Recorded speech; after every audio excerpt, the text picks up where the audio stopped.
আমি তোমাদেরকে straightening machine দিয়ে ব্যাক সাইডের কার্ল হেয়ারস্টাইল দেখাচ্ছি।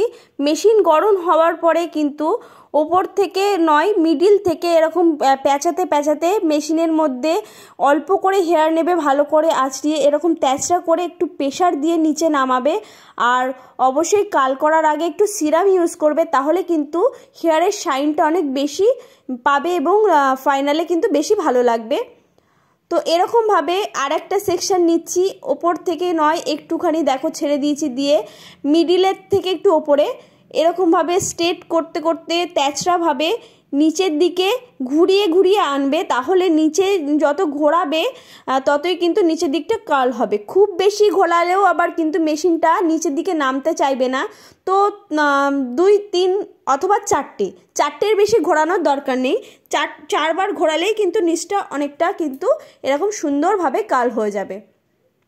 আর প্রতিটা পার্ট কিন্তু ভালো করে সেকশন করে চিরুনি দিয়ে আঁচড়িয়ে নেবে, তাহলে কাজটা অনেক বেশি সুন্দর এবং নিখুঁত হবে আর কার্ল খুব সুন্দর একটা ফিনিশিং লুক চলে আসবে। এরকমভাবে অল্প অল্প পার্টে সমস্ত হেয়ার কিন্তু ওপরের থেকে মেশিনের মধ্যে এরকম আনবে, আনার পরে মেশিনটা এরকম ঘুরিয়ে ঘুরিয়ে তেঁচড়া করে এইভাবে নিচে নামাবে। আর দেখবে হেয়ার যেন মেশিনের থেকে বেরিয়ে না যায়, তাহলে সেই জায়গাটা কার্ল হবে না। এরকমভাবে কার্ল করা কিন্তু খুব ইজি, আর কার্ল মেশিন দিয়ে কার্ল করার থেকে স্ট্রেটনিং মেশিন দিয়ে কার্ল করা বেশি কিন্তু সহজ, আর ফিনিশিংটাও একটু বড় বড় হয় আর দেখতেও বেশি ভালো লাগে। তো কার্ল মেশিন দিয়েও কার্ল করলেও সুন্দর হবে, তবে এইটা দিয়ে একটু তাড়াতাড়ি হয়। এইভাবে সমস্ত পিছনের হেয়ার কিন্তু কার্ল করে নিচ্ছি। আর সামনের হেয়ার কার্লি স্টাইলটা কিন্তু আগেই শেয়ার করেছি, ডেসক্রিপশানে লিঙ্ক দিয়ে দেবো, তোমরা দেখে নিও।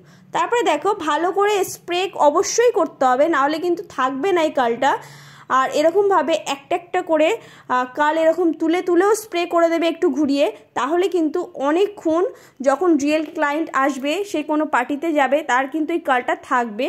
তো সেই জন্য আমি সমস্তভাবেই তোমাদেরকে বললাম। দেখো ফাইনাল লুকটা ভালো লাগলে অবশ্যই লাইক, কমেন্ট আর সাবস্ক্রাইব করতে কেউ ভুলো না। Thank you for watching.